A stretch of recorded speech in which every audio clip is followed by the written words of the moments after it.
Hey guys, how's it going? And welcome back. So, first up today, maybe it's second up, who knows? We do have the Epiphone Junior Les Paul with a single P90 with dog ears called Pro P90. Of course, we do have some Epiphone tuners that are rather gaudy looking if you ask me. Why did I buy the guitar? Hey, I love the guitar, it's just the tuners suck, but you can change those. Now look, this is just my preference. It has no bad marks at all going to be held against this guitar just because I don't like these little plastic beanie things, okay? They're just not my thing. Anyways, $630 Canadian, Long McQuaid. You do get a $50 gift card, which this is the second time in a row they forgot to give me my gift cards, so I got to call them. Anyways, I'll get to it. In the meantime, let's talk about this thing. Body is mahogany. Body finish is a vintage tobacco burst. Neck is mahogany, vintage 50s. So a little bit of a beefy neck. Okay, so don't expect to do any really wicked cool string bending with this thing because it ain't gonna happen. We'll get into that. Anyway, so scale length is 24.75 inches or 24 3/4 inches. Fretboard is Indian Laurel, 12-inch radius, 22 medium jumbo frets, has a Graphtec nut, supposed to be a lightning bar wraparound. This ain't no lightning bar, baby. This is like smooth as glass, okay? So I'm thinking 2023 models came with the lightning bridge. This is a 2022, and it was made like February of 2022. So yeah, who knows when they switch to the lightning. But anyways, who cares? It's alright, it works. The P90 Pro, like I said, dog ear. Volume and tone are CTS pots, which I can definitely tell you they are. I've seen enough videos on these guitars, even for the 22 release, that yes, it is definitely CTS pots. I have not taken the cover off myself, but I don't need to. So we're all good there. And besides, you'll know if you got CTS or not because the amount of range you get is substantially more in a CTS pot than you will out of those little tiny jerky pots that are like worth 12 cents. Anyways, hardware finish is nickel. Tuning machines, Epiphone Deluxe Vintage. Okay, so to me a Les Paul should have tulip tuners, right? These are far from it. But traditionally tulip, right? I mean, that's what we know Les Pauls to have. Whether Gibson or Epiphone, it should be both ways. But not always happening, right? They do change things up. I personally, I don't like the plastic thingies. I mean, the tuners are fine. They work perfectly. They're nice and smooth. They got good friction to them. So they're not garbage. They are really good tuners. But I just don't like the style of the tuner. So I can change those, and because it does have a nut and washer system, that tells me it's also already a 10mm hole, or hopefully it is. If not, I guess I'll have to bore it out when I get to it, because I am definitely going to be changing the tuners to something more my preference and what I think looks better on the guitar. It's kind of a me thing, okay? And likely not going to be going with gold hardware. I don't know. Maybe I'll stick with chrome. It kind of depends. If I can get a Music Lily fully adjustable intonatable saddle bridge thing that's the same kind of deal here except a real bridge that you can do your intonation on. If I can get that in gold, then I'll probably go gold tuners. So, you know, just because it would look so much nicer on, you know, this kind of a finish. Like, this is a really beautiful finish they've done to it. It actually reminds me quite a bit of my Smokehouse burst on the Gibson Les Paul that I had for the last almost 5 years. That had to sadly go. Life happened. But hey, you know what? It's life. But we can always buy more guitars. That's never an issue. But yeah, I think otherwise I'll probably stick with chrome hardware. I don't know yet. We'll see how much I fall in love with this thing first. Right now I can tell you I really like it. I can give you that much. I do really like it. It sounds good. This is a clean channel on my HT5 Blackstar.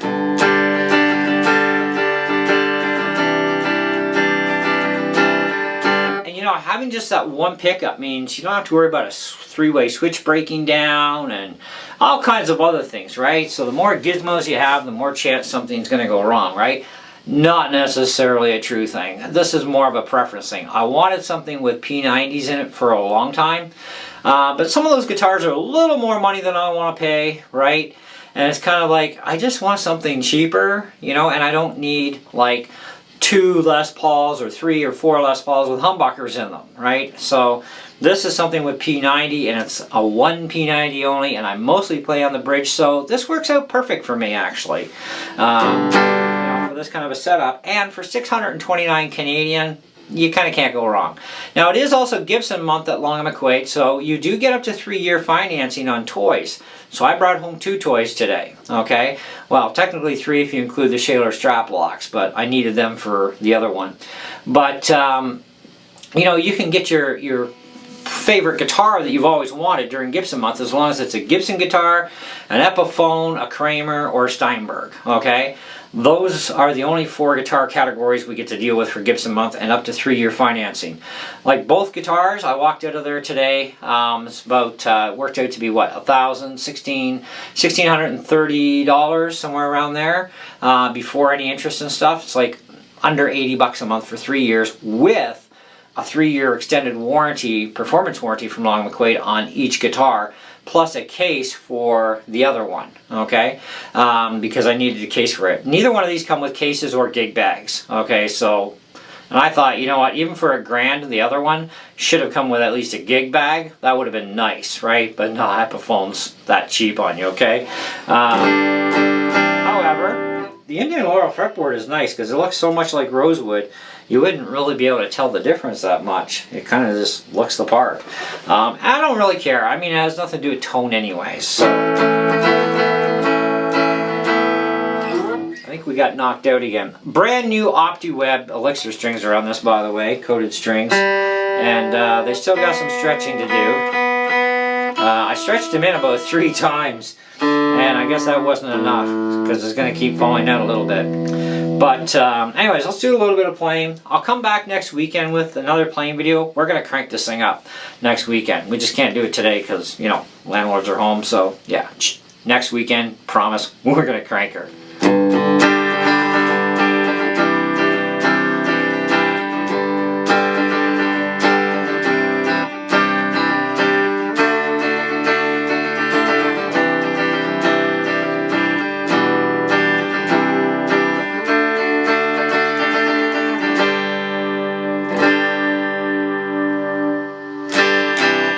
Like I said, you get a lot of range out of these pots, so you can really get a lot of different color in your sound, you know, from just one single pickup with 2 basic control knobs. Alright, so let's try an acoustic simulator. So let's go clean here. You'll hear the difference.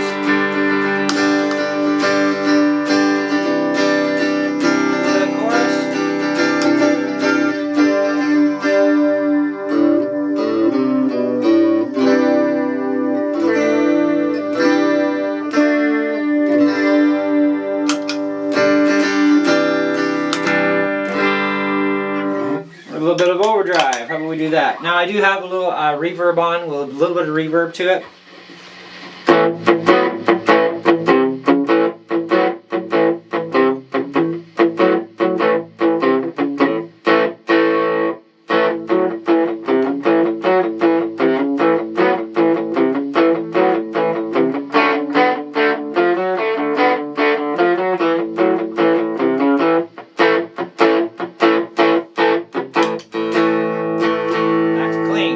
That's an East River overdrive. Still have a little more tweaking I want to do with that thing to just kind of get it just where I need it, that'll kind of balance out with all my electrics. Alright, the Fangs distortion pedal. This thing's got some nasty.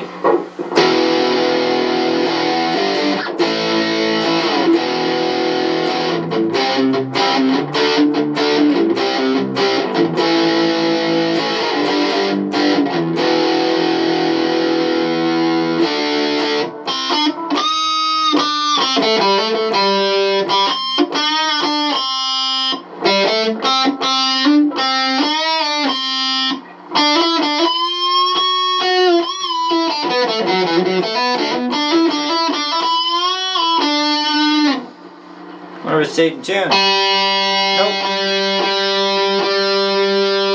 Brand new strings are going to take a bit.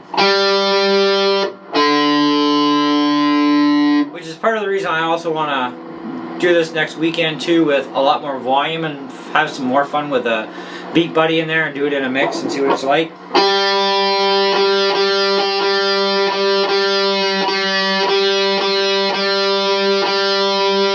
By then the strings will straighten themselves out and should stay in tune really well.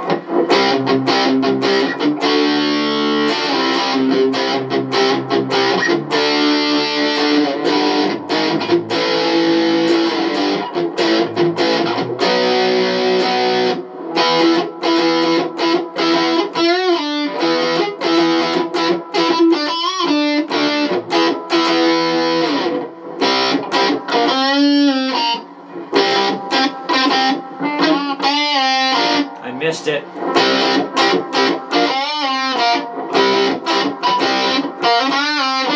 You get the idea. I'm not that great a lead player, so kind of like, you know, don't bug me, right? I'm more of a rhythm guy. So, but here's the deal on the guitar. So far, I really like it. And I got to test this thing out on, what was it anyways I plugged into? Oh yeah, that was a Katana Mark II 50 watt I tried this thing out on. Tried a bit of distortion, really didn't like the built-in Boss distortion for that. The blues driver was not too bad. Okay, clean was exceptionally well. So every amp's going to kind of react differently. Pedals will react differently. I mean, what you hear for sound, even when we do the louder test, you know, when we can really wail this thing a bit next weekend, you know, it's going to be very subjective because what you hear, especially if you've got good speakers or headphones or in-ear monitors in your head listening to videos, which you should, okay, because otherwise it sounds like garbage on tablets and phones and yeah, even cheap computer speakers. Even some of the expensive computer speakers can really suck bad. This is why I have reference monitors on my system because they're so much better. But you know, it is going to be different from one to another. Same as why there's like probably, I don't know, 100 videos on this guitar, different guys, different gear. You get a good roundabout with these P90s can really do that way.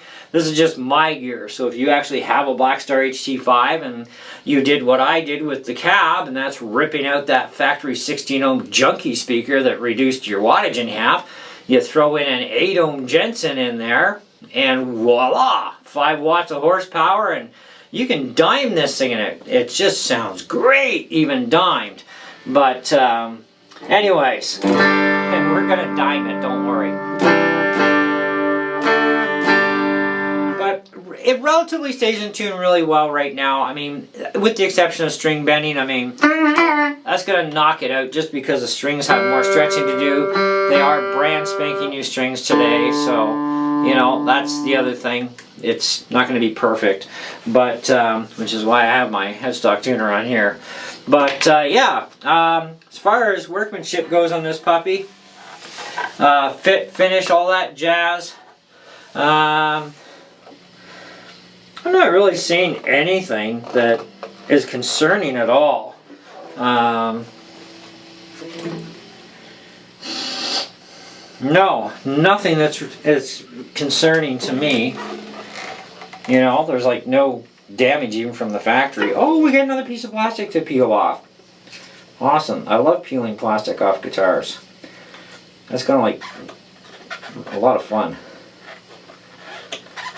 I guess I'll work on this later. Anyways, so yeah, the grain of the wood's really nice. Let me give you guys some close-ups here. That is really nice. Look at that. Oh, even the neck is so beautiful.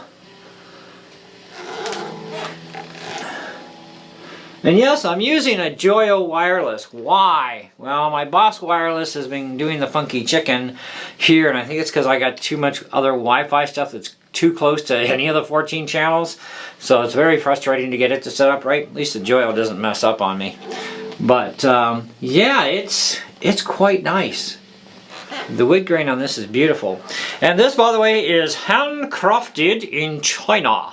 So it's not an Indonesian Epiphone, which I really love Indonesian anything for guitars.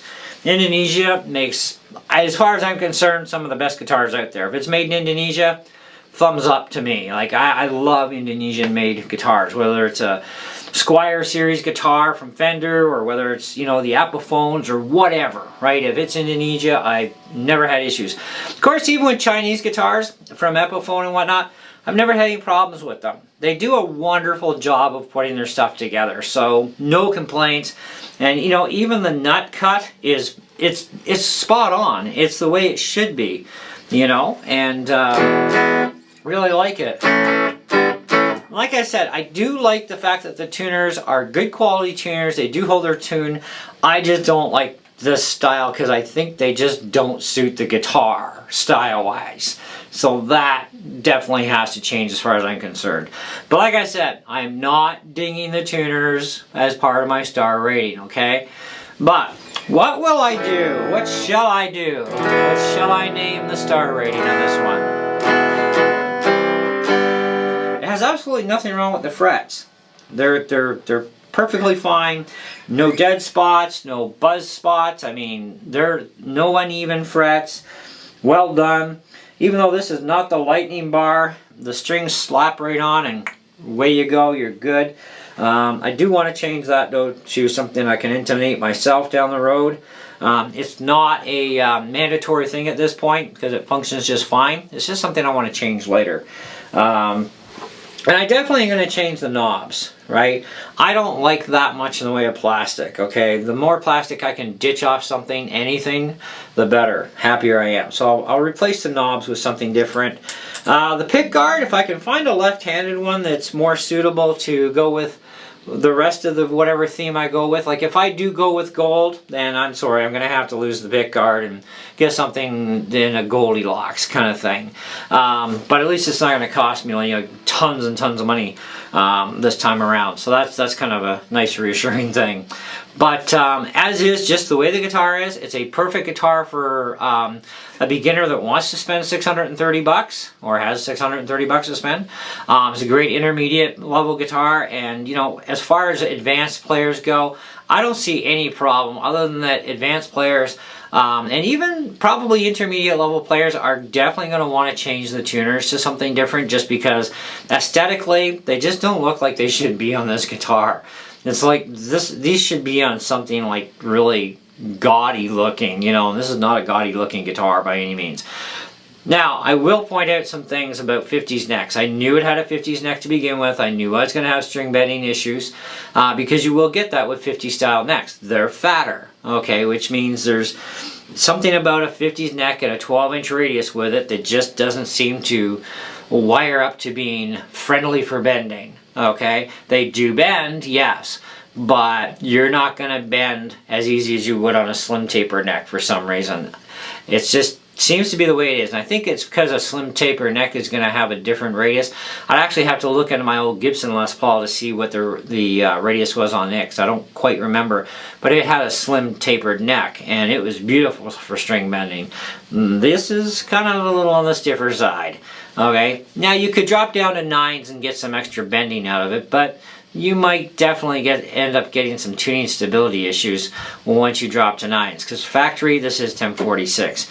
So I want to put this guitar at a, I would say I wouldn't have a problem putting this thing at, you know, probably somewhere around the 4 1/4. Okay, it's not going to be string bending friendly to a certain point. Like, you can bend, but only to a certain point, and you know, even the nicest tuning stability, you overbend, it will fall out no matter what if you overdo it. So keep that in mind. It's a 50s thing, right? It's just the way those necks have always seemed to have worked for some reason. I don't know, at least any that I've had.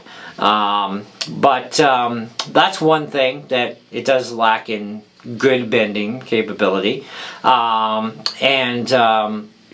As far as the rest of it goes, well, it's definitely not perfect, okay? It really isn't.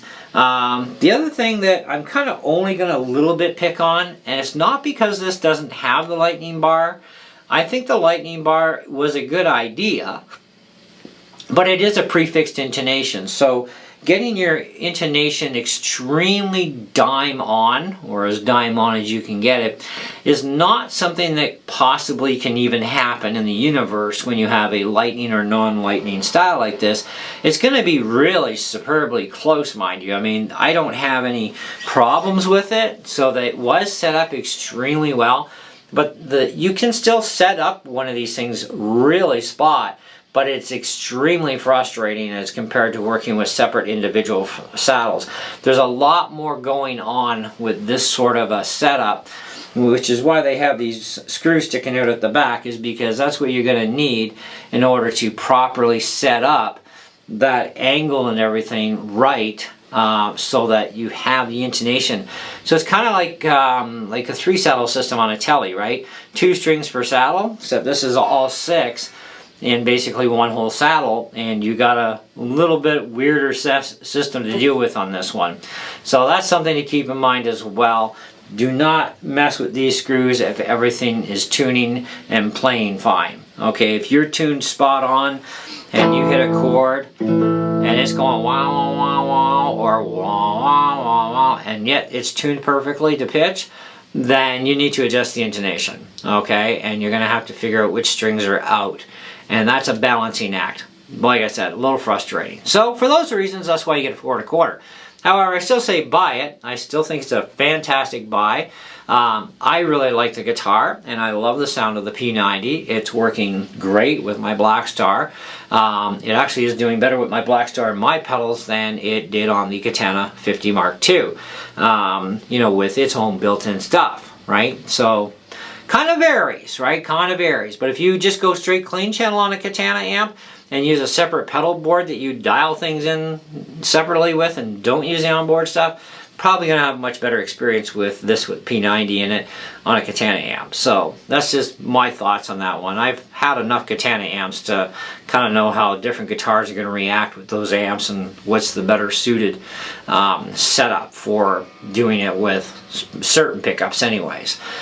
Anyway, that's all I got for you guys today, so thanks for hanging out. I gotta go do my other video with the white and gold beauty, which was my main goal for this year for Gibson month, but I still had to walk out of there too. I tried for a third, really, I did. I wanted a Kramer purple Beretta. It was like under 300 bucks, but I'm kind of like stretching it too far, so I couldn't stretch it far enough or I would have come home with 3 guitars. So yeah, I'll just wait it out anyways, you know. Besides, I think I'd probably be better off with a left-handed Beretta, but Kramer doesn't make any right now, other than they do have their expensive Bumblebee one.